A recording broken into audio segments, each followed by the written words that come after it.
Okay, let's unpack this. This past week, where was it? September 29th through October 4th. It felt like a study in just stark contrast. Yeah. On one side, you had, political chaos brewing in the US, a lot of macro uncertainty. Right. But then on the other side, this one major asset class, Bitcoin, showed just like extreme strength, almost defiant. That tension is absolutely the core story here. It really is. And that's what we're diving into, what we're sort of calling the great decoupling. The great decoupling, okay. Because we saw these long-term structural factors, institutional money coming in, sophisticated corporate treasury moves, actual tech evolution, starting to really overshadow the immediate political stuff like that U.S. government shutdown starting October 1st. The whole investment story, it's matured, definitely. And you can see that structural shift just in the price action, right? We saw it bounce hard off the lows, near $108,700? Yes, around there. Then surged through the week, ended up around $122,369, which puts it at, wow, less than 2% from its all-time high, which is about $124,500. Striking distance. So our mission here for this deep dive is really to figure out what forces are driving this resilience, from the ETF money pouring in to mining firms suddenly pivoting their whole business model towards AI. Exactly. We're really drilling down on what gave the market that confidence to just sort of ignore the macro fear. Okay, so let's start with that price move itself, the technical win and that short squeeze. Markets surged about 12% over those 5 trading days. What technical levels did it have to clear to make that move feel so, significant? Well, the strength wasn't just, the size of the bounce. It was how definitively it cleared a couple of key resistance zones. Right. First, that crucial band between $117,000 and $118,000. That was big. Right. And then, maybe even more important psychologically, breaking $120,000. Holding above those levels. That confirms a strong bullish continuation. It signals buyers were serious, willing to pay up. And here's where it gets really interesting, how fast it happened. This rapid move up coincided with a massive deleveraging event, right? Shorts got crushed. People betting against the rally using leverage. We saw over $700 million in those leveraged short positions just wiped out. Poof. In the first 2 days of October, that forced buying must have added fuel to the fire. A lot of fuel. That rapid liquidation, it amplified the spot buying pressure hugely. Yeah. But, and this is important, this technical strength, it comes with a serious asterisk. We have to flag the derivatives market here. Okay, what's the warning? Aggregate open interest. Yeah. That's the total value of all the outstanding derivative contracts. It climbed back up to $42 billion. That's near its recent peak. 42 billion. Wow. That's a ton of leverage just sitting there. So if the spot market's strong, why is the derivative side potentially fragile? And I guess why aren't the big institutions we'll talk about later, why aren't they spooked by that? It's kind of a speculative paradox, isn't it? You see these high funding rates, which means traders are really bullish. They're willing to pay a premium just to keep their long positions open. But if the price fails to break that all-time high, that $124,500 level, and starts to pull back, that whole highly leveraged structure could unwind really fast. You could see a dangerous liquidation cascade going the other way. It's a sign of intense, maybe even a little irrational optimism that's fueling the derivative side right now. All right, let's zoom out. The world outside crypto, the macroeconomic crucible. The U.S. government officially shut down October 1st. Traditional markets kind of shrugged it off. But the big impact was on data, wasn't it? Absolutely. Critical impact. Yeah. The shutdown created this data drought. Key government agencies, the ones compiling and releasing all the economic health reports, they went dark. Right. So this delayed essential stuff, non-farm payrolls, the NFP, the big monthly jobs number gone, consumer price index, CPI, inflation measure delayed. This information vacuum, it creates policy paralysis for the Federal Reserve. How can they make their next move on interest rates without the latest numbers? It's a real problem for them. And the data we did get just seemed to add to the confusion, like a completely split verdict. Totally conflicting signals. Okay, so let's look at that. On one hand, you had signals of maybe inflationary pressure. The Joel test report, job openings, still pretty high at 7.2 million. A tight labor market is still the Fed's main headache, right? That's their narrative, yeah. But then, boom, you run right into major signs of economic weakness. Like what? Well, the ADP private payrolls report, it showed private companies actually cut 32,000 jobs in September. Net cut. Oof. Then look at manufacturing. The ISM manufacturing PMI, that key indicator, came in at 49.1%. That's the 7th straight month below 50, meaning contraction. 7th month? And then consumer confidence fell too. And the expectations part of that report dropped to a level that historically signals a recession might be coming. So it's a stalemate? Strong labor, maybe, but slowing production, confidence dropping, this sort of stagflation-like picture, that should be terrible for risk assets. Yet Bitcoin surged. Why the disconnect? And this is exactly where that decoupling idea really shows its strength. While conventional markets are wrestling with this data fog, this ambiguous information, a Fed that's kind of paralyzed, Yeah. Bitcoin's core fundamentals, its hash rate, transaction flow, that fixed supply schedule, it's all real-time, auditable, immutable.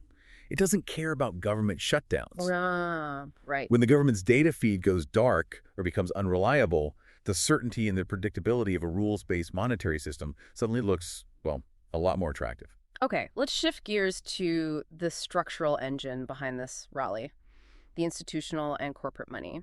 We've got pretty clear evidence that demand flywheel is spinning up again. What are the ETF numbers telling us? Oh, the U.S. spot Bitcoin ETF saw a really dramatic return to conviction. Over those 5 trading days, they pulled in about $3.24 billion in net inflows. 3.2 billion. Billion, yeah. And the peak day was October 3rd. A massive $985.1 million flowed in on that single day. That's one of the biggest days since these things launched early in the year.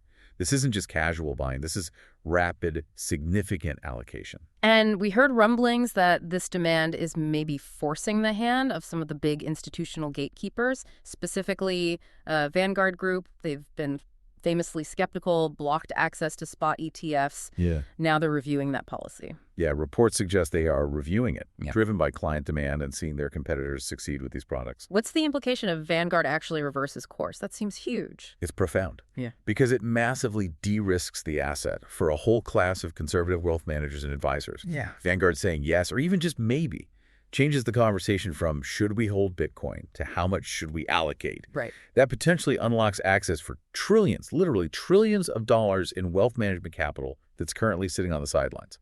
And corporate adoption seems to be maturing, too. It's moving beyond just passively holding it into more like strategic treasury management.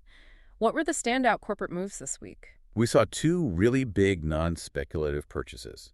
First, Metaplanet in Japan. They bought another 5,268 Bitcoin for about $623 million. That makes them the world's 4th largest public company holding Bitcoin now. 4th largest. Okay. Second, Tether, the stablecoin issuer.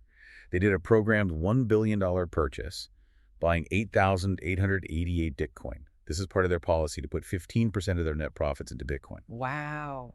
Which creates this really powerful kind of self-funding cycle, right?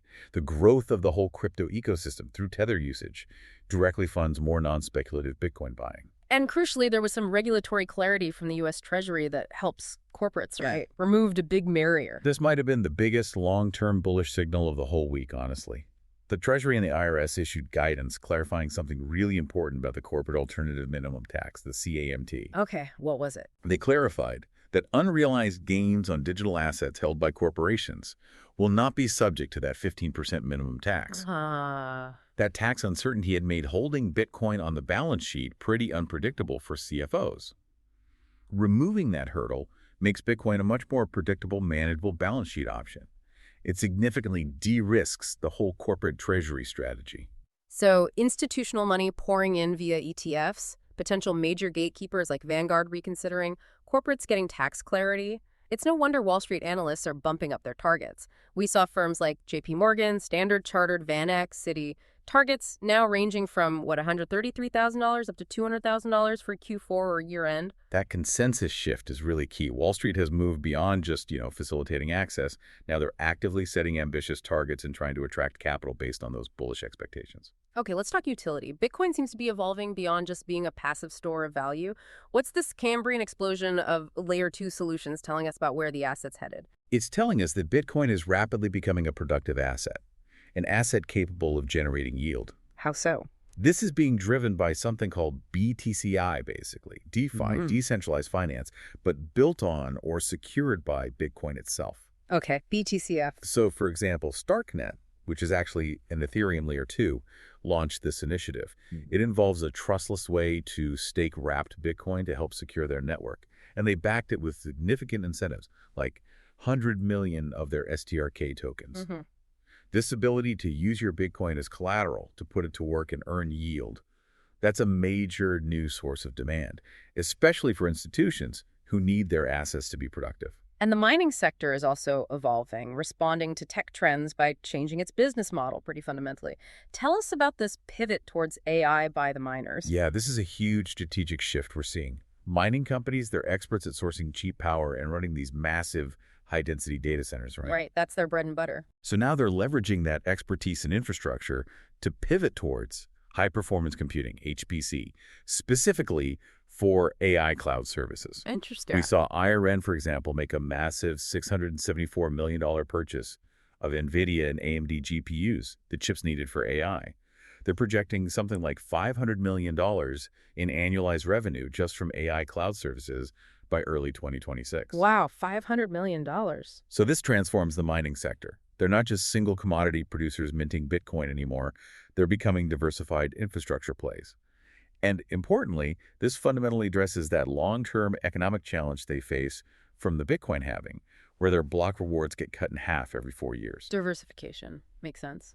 And finally, on the regulatory front, there was a subtle but maybe positive signal from the U.S., easily missed with all the shutdown noise. Yeah, that was a joint SEC C5TC roundtable. Just seeing the Securities and Exchange Commission and the Commodity Futures Trading Commission sitting down together cooperating, that signals potentially a new day in regulatory thinking. They're actively talking about creating clear regulatory pathways, maybe for perpetual futures contracts on U.S. platforms, exploring things like safe harbors for DeFi. The signal is a move away from turf wars and maybe less of that regulation by enforcement approach that the industry often criticizes. Clearer rules, lower compliance costs for U.S. firms, and could help keep innovation onshore. Okay, let's bring it all together then. What's the final synthesis of this past week? It really seems like the internal structural momentum just completely overwhelmed all the external chaos. I think that's right. It really confirmed the dominance of this crypto-native momentum. You've got supply shrinking exchange reserves are down to just 2.49 billion Bitcoin. What's in years, right? Yeah, very low. Meanwhile, institutional demand, boosted by the ETFs, by that corporate tax clarity, it's accelerating. The whole investment thesis has clearly matured. It's not just a digital gold or reserve asset anymore. It's becoming a productive, technologically integrated platform. Weakness is now just seen as a buying opportunity by the long-term players. So what does all this mean for you, the listener? The market's right there, knocking on the door of the all-time high, around $124,500. We know the structural trends look incredibly bullish, but we still have to acknowledge that $42 billion derivatives market, packed with leverage, sitting right below that key level. Right. Prudence means keeping a very close eye on that leverage. While the underlying fundamentals, you could argue, are stronger than they've ever been, a sharp technical rejection from that all-time high could still trigger a nasty, fast correction because of that derivative structure. Investors really need to balance this immense internal strength we're seeing with the potential for immediate volatility that high leverage always brings. Okay, so here's a final provocative thought for you to chew on this week. If the U.S. Treasury has now officially given corporations the green light, saying unrealized Bitcoin gains won't trigger that CAMT minimum tax, essentially making Bitcoin a predictable asset for their balance sheets, how quickly could we see a second wave of corporate Treasury adoption, one that might even dwarf the first wave we saw? Interesting question. This accumulation opportunity, driven purely by fundamental tax clarity from the government, might actually be the most powerful underlying signal of all. Maybe even more important than whether the price breaks that all-time high in the next few days or weeks. Something to think about.